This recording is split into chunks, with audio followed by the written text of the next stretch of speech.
Welcome to the Los Piedras Railroad Podcast. I'm Chuck Geiger. On this podcast, we visit with Greg Terhaar. Greg is an accomplished model railroader located somewhere in Minnesota. So the little town is called Bruton.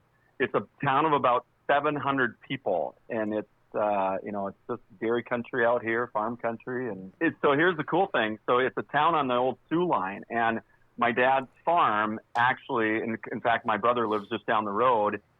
Our farm was sort of cut in half by a Sioux line trackage. So I've always just been an obsessive Sioux line guy. My very first mentor in the hobby, Ray Grosser, his dad was a brakeman on the Sioux in Glenwood. He and his wife Renee were big. They were all over the hobby press in the 90s and 2000s. And when he passed away, going on 2 years ago now, I saw him a month before he died. He was in Kentucky, and I bought up all of his flocal paints and his entire workshop. I owe so much to him. He was not just a hobby mentor, but just a mentor.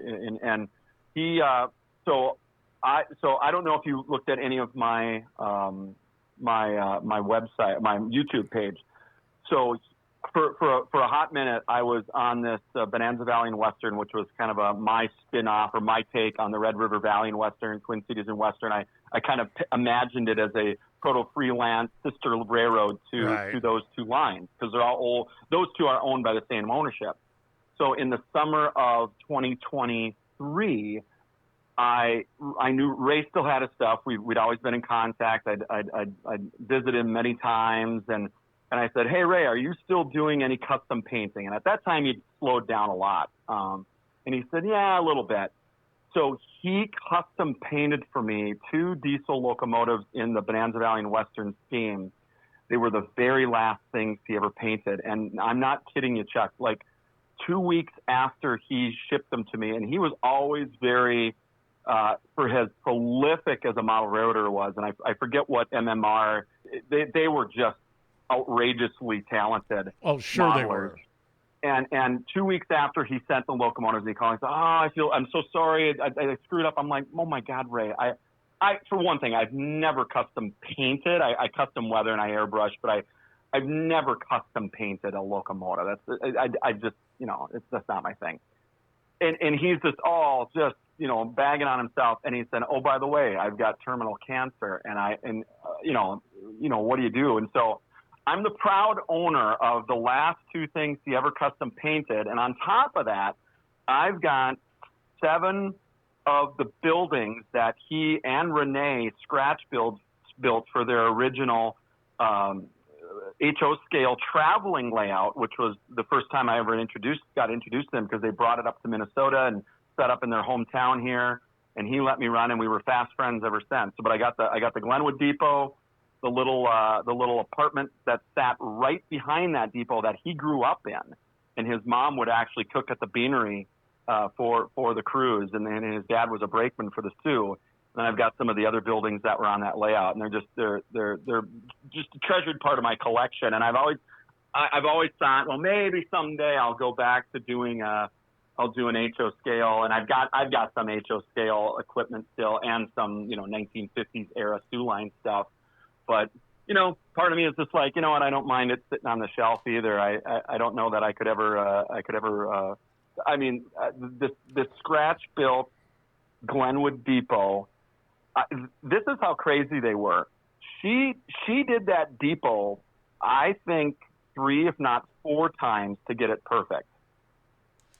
And it's like, he worked for an architectural firm in Lexington, Kentucky, and Renee stayed at home, and she was just a master model builder. And when they converted all their HO and then sold that, and then they kept some of the buildings, so they would model their hometowns. And he was from Glenwood, Minnesota. She was from Waite Park, Minnesota. Her family all were Great Northern people. In fact, her uncles all worked for the Great Northern car shops here in St. Cloud. So a lot of their buildings were, and every time I drive by something, that they modeled, I just chuckle, because it's like the fidelity to the detail was just amazing, and they were just craftsmen. And I was very blessed to have that friendship with them, and to see Ray and his, I literally. When my wife and I drove down there in October of 23, he said, he was dying, and there was no medicine, and he refused. He was just like, look, I'm dying. I'm not going to try to prolong everything. So when we saw him in October of 2023, he was fighting through a lot of pain, and we spent 3 days with them and sorted through all the stuff that he was willing to part with. And I got all their railroad art. I've got, Renee she has all the HO scale buildings and all the O scale buildings, but they were converted into dioramas. So she never kept up with any of the railroading stuff, just a few little odds and ends, as memorabilia. But as soon as they got done with something, they didn't care. They were just like, hey, we switch. And then they had their their whole yard full of riding railroad stuff. It's fascinating. So we're getting to know Greg Terhaar. He's quite a character in model railroading in Minnesota. Not only are you a club member, you're a photographer, rail fan, and layout builder, my friend, right? Yes, absolutely.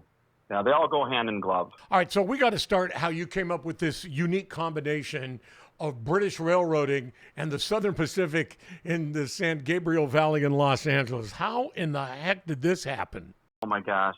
Well, where to start? So I kind of follow the model railroading muse where it leads me. That's been my history, 43 years now in the hobby. I love it all. And I was fortunate in my career to travel a lot. Lived in Nevada. A lot of my clientele were in California. So in my downtime when I was traveling, I spent a lot of time just absorbing, the California model railroad scene. That's really not what led me to the San Gabriel Packing District. That's a whole separate story, and maybe probably best to start there because I find it kind of interesting, and it's sort of a telltale into, I guess, how I operate as a modeler. So in 2023, I joined the NMRA for the first time ever. And again, I've been a model railroader since 1983 when I was 11 years old, and I ventured into the local Ben Franklin craft store over the Christmas season when I was 11 years old with my parents. And on the shelf there, they sold model train stuff, but on the shelf was the November 1983 issue of Model Railroader, which said "Ride the San Juan Central," which was Malcolm Furlow's layout. And honest to God, Chuck, I was smitten. I've been struck down ever since. And so that was my initial influence in the hobby, and I've never been the same since. Quite frankly, there's no cure for this. It's like getting the chicken pox, right? Once you have it, it's always kind of in you. You can keep it at bay, I guess, right, through creams and lotions and stuff. But no, so in 2023, that fall, I became an NMRA member. Immediately, got absorbed into sort of the Twin Cities division, and this is all part of the Thousand Lakes region. Excuse me. And February of 2024, I did my first actual event with the Twin Cities division, which was an operators retreat. So I show up. The first layout I was assigned to that morning was Ken Borowski's N-scale Clinchfield Railroad. Now, I've dabbled in over the years. I've literally dabbled in everything. Quite frankly, I love it all, and I don't hesitate to do two different things. But that was the first time I'd really seen a basement-sized N-scale layout that not only looked dynamite, it operated exceptionally. And it was, so I operated a way freight for an hour, and then I went into, I got to dispatch his layout, which I was a little hesitant, even though I've operated over the years mostly on my own. I'd really never, and I appreciate operations, and it's something that I enjoy, and I'm learning it, but I've never really done it on that scale. So to have that experience on his layout was stellar, and he's been featured in N-Scale Modeler magazine, and I mean he just got his Master Model Railroader title a couple years ago. I mean he's dynamite. So had that experience. It kind of overcame some of my own sort of bias towards HO scale by his layout was that good. Later in the day, I got to operate on Michael Jordan's Santa Maria Valley Industrial Railroad, which was a branch off the old SP coastline. I immediately connected with it because I had clientele down in that part of California. So that was my introduction to Michael. I was like, wow, this is fantastic. I know exactly. I've been to Guadalupe. I mean, who's been to Guadalupe? Not many of us. And so he's kind of handing out assignments, and I noticed, again, it wasn't a large basement, but it was a double deck HO scale layout that featured, was sort of 1950s, 1960s era operations, and really heavy on the reefers, right? Well, he had a standalone switching layout that was in a separate room but connected through the wall, and it was the standalone packing district. And I kind of had my eyes set on it, and I said, hey, if nobody else is opposed, I'd really like that assignment. I'm telling you, Chuck, it was probably the most fun hour of model railroading I've had in my life. I got so absorbed in that little layout that I drove home that day, the 2-hour drive home, and I'm like, okay, this blew my mind, because the entire focus of that little layout was to switch a citrus packing district. Now, of course, I was aware of reefer operations, in citrus and vegetables and such in California. I was very aware of it. I didn't really understand the extent of operationally how impactful it was. And as a predominantly solo model railroader, I'm constantly thinking about, okay, what's going to hold my interest? And how he sequenced cars and had these little duties that, you don't just drop a reefer at the citrus pack and then go pick it up. You have to do a few things to that reefer to prep it. There's the icing, the loading, there's potentially pre-cooling, re-icing, top icing, cleaning, fumigating. There's all these little distinctive operations that were not necessary every time. They were operations that were specific towards what the shipper was asking of the packing house. So the light bulb went off after I saw that on Michael's layout. I thought, well, this would be a heck of a thing. And so the combination of a packing district, but also done in N scale, I thought, okay, I really want to see if N scale can be viable. And, we all struggle with space for layouts, right? So I had this existing shelf piece I had done years back that was 1 foot by 8 foot. So, basic size. I had some Kato track, and I thought, you know what, I'm just going to dive in. So I took about a 6-month detour. And at the time, my other layout was the Bonanza Valley and Western, that HO scale layout.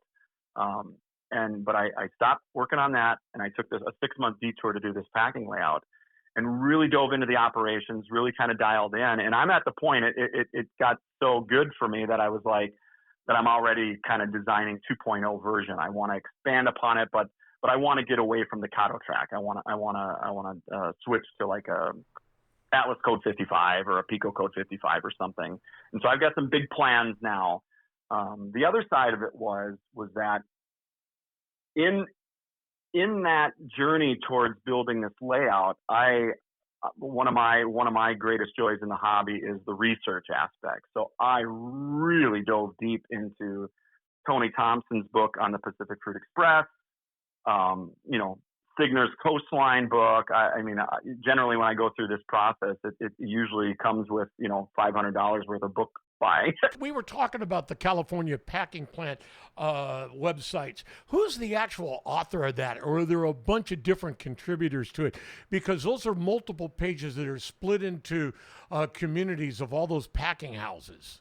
Yes, and I don't know who there's a few guys, and if you look on some of there's some citrus packing forums out there, and boy, these guys have a real deep, intense interest, and I love it.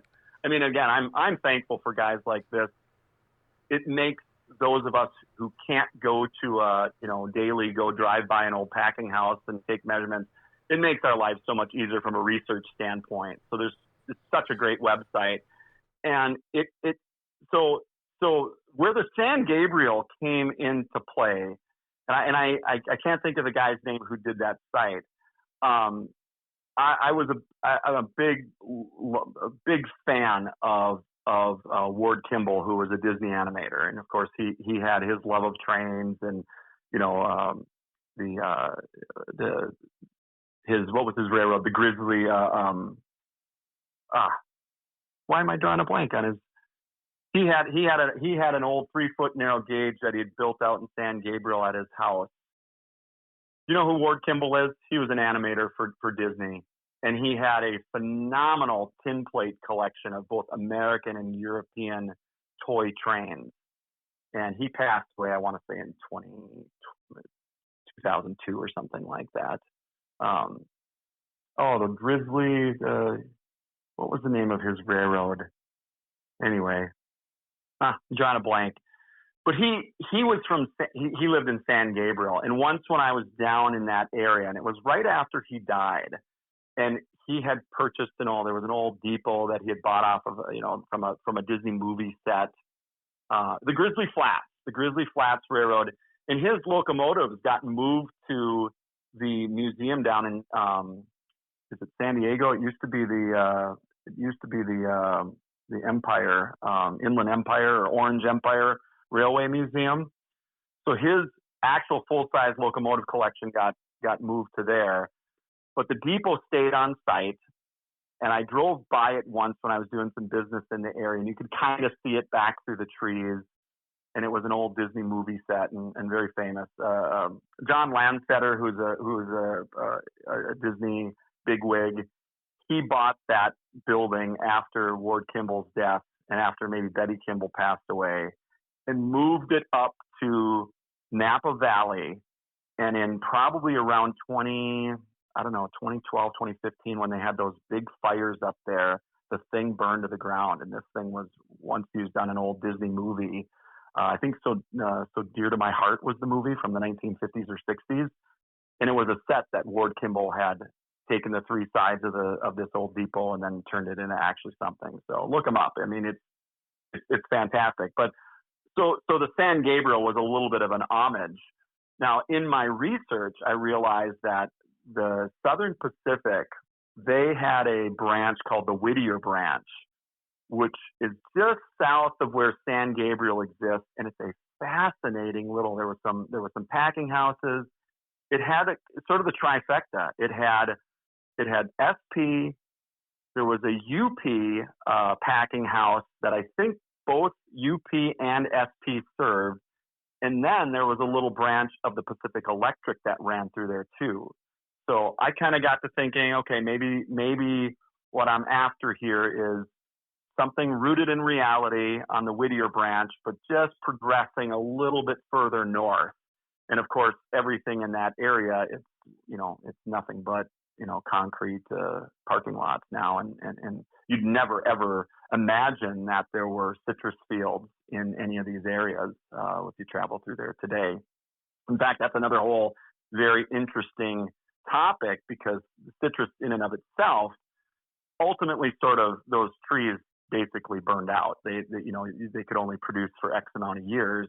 And there's a couple places over by San Bernardino that have historic citrus fields that are left, but they are so few and far in between, and of course urban sprawl and all that. Right. So well, I live here in Yuma, Arizona, and they're almost all gone. I didn't know that. You brought up an interesting point. They burn out. They're not just clearing the fields to replant stuff. It's just they're done after a while, right? Correct. Yeah, and the other side of it for me, growing up in central Minnesota and specifically on a dairy farm, I've always had an interest in agricultural railroads. The Sioux line is in my blood here, being cutting across my family farm here, and so anything that pertains to to agricultural railroad operations and hauling and grain elevators. I've kind of been there, done that, and I love it. I'll always have a soft spot for it. But there was something so unique and interesting to me that, it was like a lightning bolt struck me when I operated on Mike's layout, and I couldn't get after this project fast enough because it just became an obsession, and now it's turned into it's been over a year. I mean, it technically, this layout in its current format is complete. They're never fully complete, when it comes to details and such. I'm adding a few things here and there, but my mind is already progressed to the next iteration of it. So I want to expand it. I want to focus on a larger sort of marshaling yard where technically your icing would have been done in the yard areas and not actually in those packing or next to the, yes, some of the packing houses had icing facilities attached to them, but more often than not, icing was done a little bit further away. So I want to let the concept breathe and expand, and hopefully maybe double, if not triple in size. Tony Thompson's book on the Pacific Fruit Express, there's a whole little photographic section at the end of that book about the cantaloupe fields around El Centro. And of course, I can go off on metal railroading tangents as good as anybody. And I thought, so I'm always thinking, wow, just I call it the one operator, one industry approach, because I don't have. I mean, I could put a for sale sign and move where the operators are, but that's probably not going to happen. So I always have to approach model railroading with the sense of I'm going to be basically doing this alone, and I enjoy operations. So a single industry like citrus packing, whether it's fruit, lemons or oranges or cantaloupes, you can really, really maximize operations by doing something like citrus and focusing on the reefer operations. And frankly, it's not just reefer operations. Usually those industries had oil. They were bringing in packaging materials. So there's plenty of opportunity for box cars and tank cars and other things, fertilizers, because you're not just dealing obviously with the packing warehouses and the need for reefers. You're dealing with all the other ag-related business that was going on in those areas. And again, as a solo operator on a 1x8 foot layout, I'm getting in and out a good solid hour's worth of operations. And for me, as a working man still, that's great. I don't have time for 3-hour operating sessions. And quite frankly, I don't know that I want one. So, well, I've always wanted to model the sugar beet operations of the SP. Those were awesome too. Yeah. There was a sighting, this was between Salinas and San Jose, called Sargent. And and it was quite a sugar beet loading facility, because you talk about Sealy and El Centro and trying to remember the Holly Sugar on the Holtville branch, the old Holtville interurban SP branch from El Centro to Holtville had sugar beet operations. Then they'd haul those to Guadalupe to go to Betaravia on the Santa Maria Railroad. So, man, this is awesome stuff, son. Yes, absolutely. And the other side of it for me too, Chuck, is being a Minnesota boy. And yes, I lived for 12 years out west, but my model railroading season really starts in earnest in probably late October as it gets very dark and wintry up here. And to model sunny Southern California, it's kind of it's good for my mental health. I'll just put it that way. So your backdrop reminds me a lot of Bruce Petty's Southern Pacific Los Angeles layout with several levels of purple mountain majesty behind the layout. Yeah, thank you, and I'm glad you noticed it, because that honestly, when I dug in to modeling the citrus, one of the first things that really stuck out to me and I didn't know anything about was the whole business of the different packing houses and the labels that they would put on the packaging. So I found a book online called California Orange Box Labels. And it was one of the first things I bought as I was doing my research. And I'm like, you got to be kidding me. There's this whole artistic, and it wasn't just, a specific period. The citrus, industry really came to fruition in the early part of the 20th century and then, lasted into the 60s and 70s, right? And so there was different iterations of this artistic design work. And that's another whole passion of mine. And I thought, and I love the realism, and I've done photo backdrops and that's a part of it. But as I was envisioning this particular layout and my own I'm always kind of after a feel. Every layout I've created, I'm trying to tell a story and generate a feel. And I thought, well, this box art is too good to ignore. So I found a particular one, and utilizing Adobe Express, I cleared off the label, and I actually created it. If you've seen pictures of on my YouTube channel, I always start with this packing label that it says Washington Naval San Gabriel. I made that up. The label itself was an old vintage label. I just digitally erased the verbiage on it and created my own San Gabriel Citrus Association packing label. And so I wanted to translate that into the art of the railroad itself. And I did a presentation recently at the Thousand Lakes Region Convention, and it was about designing for aesthetics. And one of the things I pointed out, and it was kind of lost on the modelers in the discussion, I said, if you look at my orange grove on the layout, these are literally, the oranges in N scale are probably the size of a basketball, if not larger. See, I wanted to ask you that because I was thinking about putting one in my back. The back area of my Las Piedras Railroad, and the only thing I could see were the Woodland Scenics, or you buy the $40 for $10 China bush trees, and then add the Woodland Scenics fruit. Is that what you did? Yes.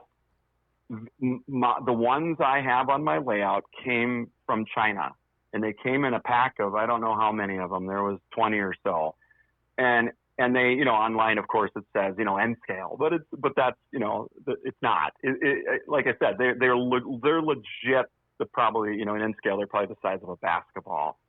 But ironically, that when I put together that presentation, I kind of honed in on that. So it wasn't just about the color. If you look at those orange packing labels, of course they were trying to accentuate or sell the fact. So if you look at the imaging, some of the orange groves on these beautiful color lithography, if I say that properly, everything is a bit oversized. So I kind of just said, I just kind of went with it. I said, I'm trying to, people come look at my layout. There's no mistaking that it's a citrus. That's citrus. And your mind kind of tricks you into thinking that, these are not basketball sized oranges. It's just part of the environment. And the same goes with the backdrop. I deliberately kept it colorful, to sort of pay homage to the citrus label and sort of, again, create a feel, create an environment. I love very realistic layouts and man, the Lance Minheims and the Pell Solbergs and the guys out there that you legit have to do a double take on the realism of their layout. Well, I found another.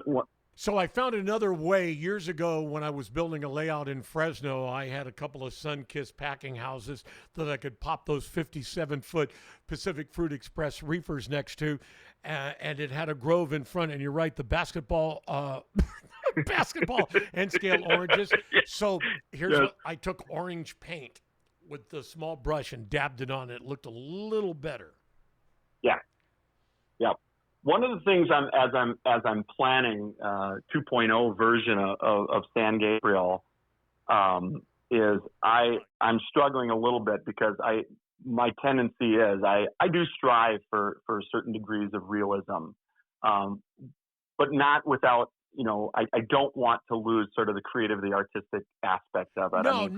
And this layout. Malcolm Furlow was my very first impression of the hobby. Yep. And, no one was more maybe lightning rod than he was when it came to doing things that were not necessarily believable, but certainly artistic. I'm a firm believer that you can have equal measures of operational and realistic integrity of the model railroad and still create a unique piece of art that is unique to the builder. And that's how I approach my layouts. I don't want my layout to be something that I'm going to go to someone else's basement and see, right? And not that you could. I mean, it's very difficult to copy, and we are who we are, and we have our skill set. So I'm really after both a combination of an artistic aesthetic, feeling, as well as some authenticity to what I'm actually attempting to model. So. Yep, and you've been able to nail it. Much like I know what you're talking about, that feel, that Malcolm Furlow feel. You've got me actually liking British railroads, and I love it that you're calling it railroad and not railway. How in the hell did you decide to do? Is it Kirsten Road? Kirsten Road, named after my wife, Kirsten. Okay, that was just a fleet of fancy. So I've always enjoyed British model railroads. When I was living and working out west, I happened to be at a convention in Portland one time. This was 20 years ago. And there was a downtown bookstore, famous bookstore. You can buy old copies, everything. I left that bookstore with a stack of old British model railroad magazines. This was back in probably 2010, 2009. Kind of just fell in love with sort of the old school British exhibition layout. A guy by the name of Jack Ray had this O-gauge outdoor railroad that was like outrageous. And again, just kind of fell in love with it. So periodically over the years, when I was living in Reno, I remember going to the Barnes and Nobles, and they had a book on the shelf, just one of these coffee table type railroad publications that they'll just throw out there. And I forget who published it, but it was a British railway travel posters. Thought, oh, that's neat. So it was this whole book on travel posters. So as I kind of got through my fever dream of San Gabriel and was kind of thinking, okay, I need to just set this aside. And by the way, Chuck, I don't hesitate to build multiple layouts at the same time because I find it very beneficial. Because I'll go very hot for a long time on a certain project and then sort of tire of it. And instead of just pulling the plug and saying, well, I'm going to sit on my arse and watch TV for the next 6 months until I get the vibe again, for me, I dig into another model railroad project. And in this particular case, I decided, hey, I want to try, Dapple, which is a producer of some ready to run O-gauge. And the British O-gauge is not like our American O-scale. It's actually 1/43rd. So it's a little bit bigger than our American O-gauge, which is 1/48. And so I ordered a locomotive and some cars, and I found that travel poster book in my collection, and I thought, okay, I know what I want to do. And really, so the inspiration for Kirsten Road was travel posters, a desire to create a place that I would just love to go and be a rail fan in, right? So, old school British exhibition layout where I wanted to try to do a traverser plate, which is basically it's a staging yard, but they slide it back and forth to allow the trains to go on and off the layout. So I really just wanted to dive into something a little bit different. And quite frankly, after 6-7 months of working on an N scale and doing a little bit of N scale scratch building, even, boy, when I got those first kits and everything aside from, so it's a combination of some wood kits that I've bought online, and then I scratch built the pub for the layout. What a boy, going from N scale to O gauge was quite a shock and a really wonderful exercise for the first time ever. I mean, the first kit I bought was a signal box, and I actually did an interior detailing on it, and I'd never done that before. So it's just allowed me to just dive into a whole new facet. I spent some time in England and, spent a semester in Ireland back in the early 90s when I was in college. And so had some fond memories of just the, of rural Ireland and rural England. And for me, this layout is also, because I grew up in a very rural area, it's not difficult for me to sort of conceive, rural scenes and, the quietness of the ruralness. And operationally, I'm enjoying it, because if you run a 4 or 5 car British or Great Western Railway consist, you're absolutely 100% prototypical on a branch line in the mid to late 1940s in rural England. So you can really, and I can't say it enough, and some of my acquaintances I've gotten to know in the hobby now in the Twin Cities, they kind of give me grief. They're like, why on God's, and I can't try to sell them on 7mm O gauge enough. I'm like, if you're really truly after some realistic operations, and maybe you don't have a big operating crew to work with, it's awesome. And the size of it, of course, the older I get, the more I appreciate it. So, some of the neatest things about it is the scenery. I don't understand European railroads, by looking at the locomotives and rolling stock, but the scenery, when you see that deep, lush green scenery, how do you accomplish that? It's phenomenal. So it's kind of a combination. And again, it's fun going from desert Southwest to something that's so green. And there's no such thing as monochromatic in green. There's 1,000 different shades of it.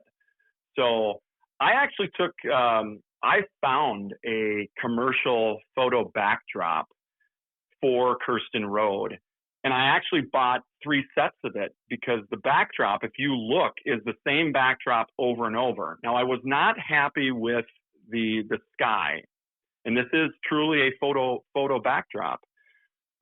So I cut out the landscape portion, and then, because, again, the atmosphere and the feel I'm trying to accomplish with Kirsten Road, I wanted to make it a little bit artsy, a little bit different, put my own stamp on it. I painted my own clouds, and then put just the landscape portion over and over and over again of the same running backdrop. Themes or places where it looks connected or that it looks a little too redundant will be, covered with buildings and things to break it up.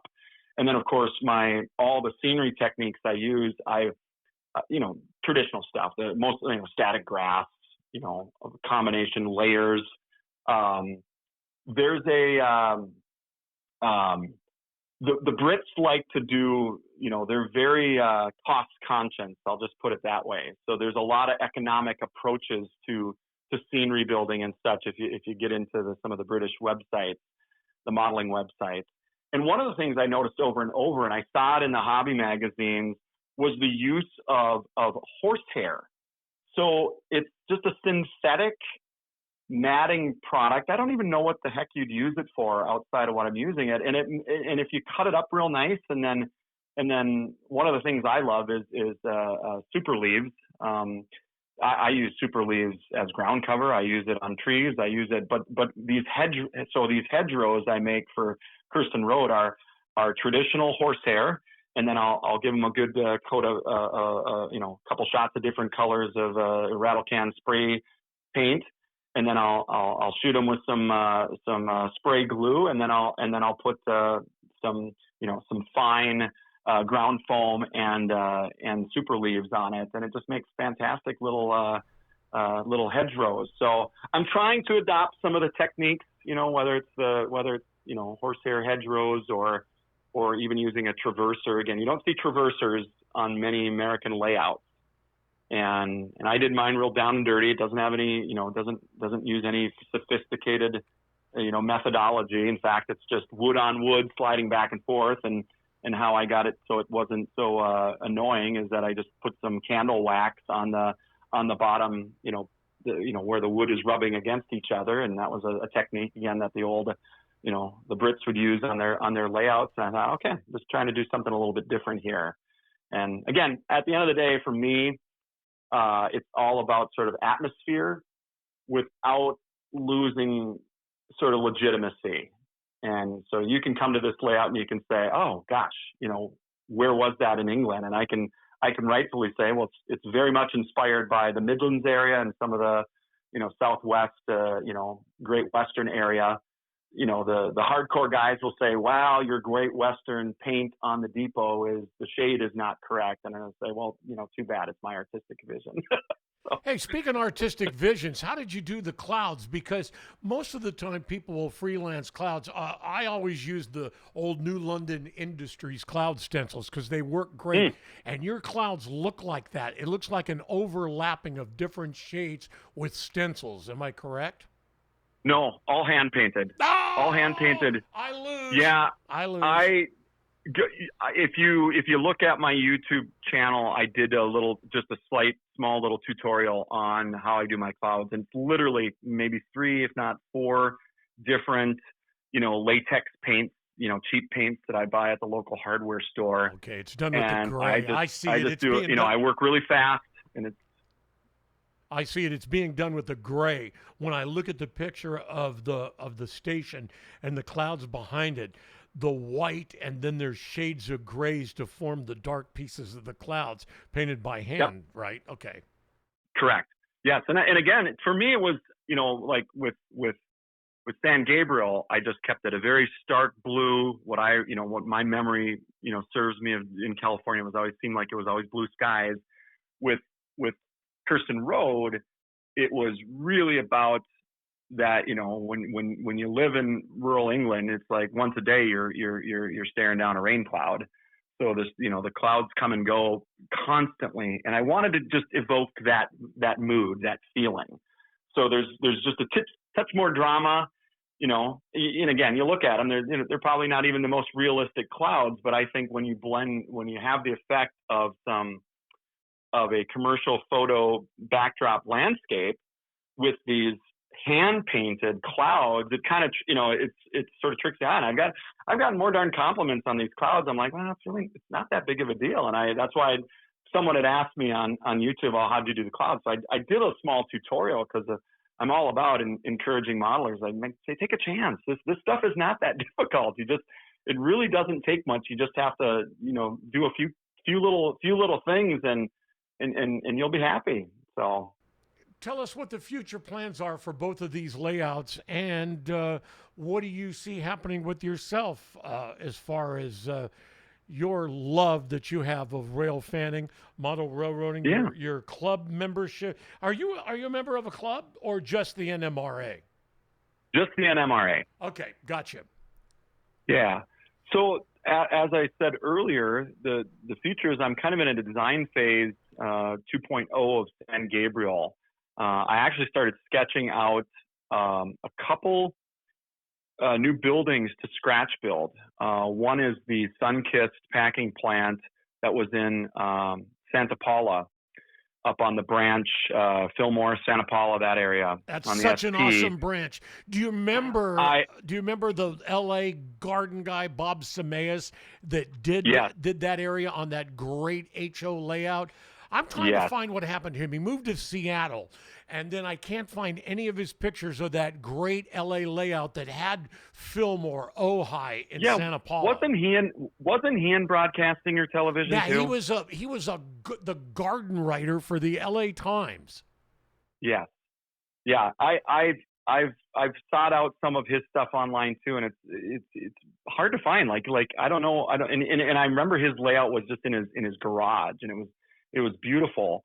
So that's where I kind of start to go back to, okay, how can I take San Gabriel, and again, this was a bit of a fever dream, got it out there, and now start applying more interest in actual places. And I might not do a specific, prototype, here's San Paulo, but I'm going to be scratch building a couple of those buildings. And what's neat is Google Maps is so fantastic, right? You can actually take measurements. If buildings are still there, you can do a measurement. The sun-kissed packing plant that I'm going to model, I'm only going to do a 2-inch sort of a flat. But the building itself was 335 feet. Well, translating that into 1/160th is like 25 inches.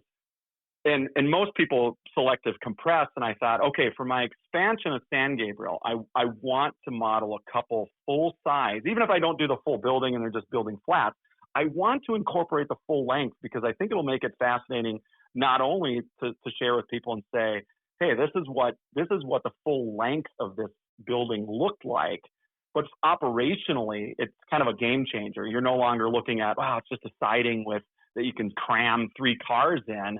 Holy cows, at 25 inches in end scale reefers, you could get a dozen cars next to it. So it sort of opens up there was a farmers co-op in Santa Paula that's still there. It's now a heritage center or something.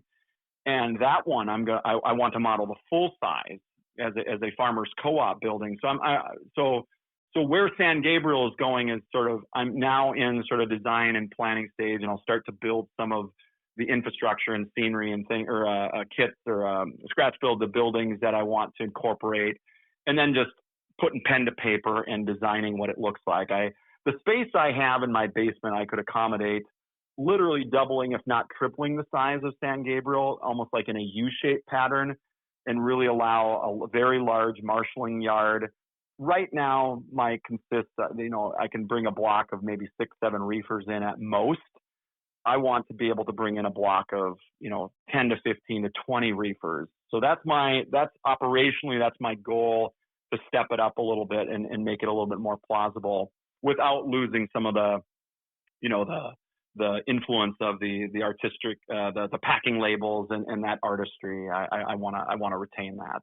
So, Kirsten, and for me, again, when I get to a point with a layout that I'm just at a standstill, then my interest seems to fire back up, and I go whole hog on the other one. So right now I'm kind of on San Gabriel because I went really crazy on Kirsten Road over the winter. Needed to take a pause. There was San Gabriel waiting for me. So my biggest tip to modelers is don't hesitate to do multiple railroads because it's refreshing. It gives you a chance to take a breather. Since I've come back to San Gabriel after 6 months of not being on it, I'm totally like absorbed in it again and have all these ideas and creative energy to tackle it again. And no doubt after 6 months back on San Gabriel, I'm going to go back to Kirsten Road and say, oh, okay, I've got a laundry list of things that I want to do. I'm recharged. My batteries are fresh. I can set the end scale aside for a bit and tackle it. So really with San Gabriel, with Kirsten Road, all track is in place. The other decision I made on Kirsten Road is it's traditional DC. I did not opt to do DCC. Part of the reason is everything I've bought thus far that I didn't scratch build myself has had to come from overseas. And those 7mm locomotives fitted out with DCC get quite expensive quite fast. And part of me was like, you know what? I really love those old school exhibition layouts that, sound wasn't a thing. And I wanted to try my hand at block wiring, which I hadn't done in 20 years. And so I'm doing block wiring again. And I've got a Control Master 20 by MRC, which is my little handheld throttle. that's running this layout. So, and then scenery, and DAPL has Great Western Railway specific signal towers, so that are animated. You can run them, and so it's just a lot of scenery. And quite frankly, the beauty of this layout, and Kirsten Road is along 2 walls. It's roughly 16 by 16, 2 feet deep, and it's really scenery driven. I've tried to keep a lot of space between scenes, and really I've only got maybe Brindley Dairy. I've maybe got only 3, if not 4, other buildings to incorporate in it. Other than that, it's going to mostly be scenery driven, and so honestly, another winter on this layout, and I could probably check it as being done, aside from feature details that I want to add. But yeah, or expansion. But I don't have enough real estate to probably expand this much too much more. So that's where N scale has such a great benefit.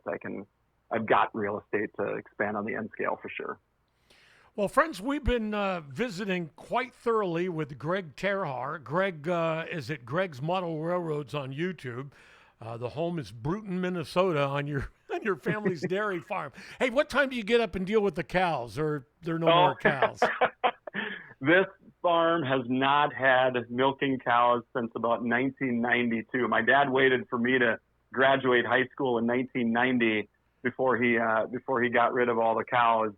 And then he kind of farmed the land a little bit for a few years, then went to work someplace else. So now we deer hunt on this farm. We deer hunt. Wonderful. And we pheasant hunt. That's what we do around here. So, well, it has been such a pleasure. This has turned out to be a great podcast. Thank you so much for your time, and thank you for sharing your love of model railroading. All right. Absolutely.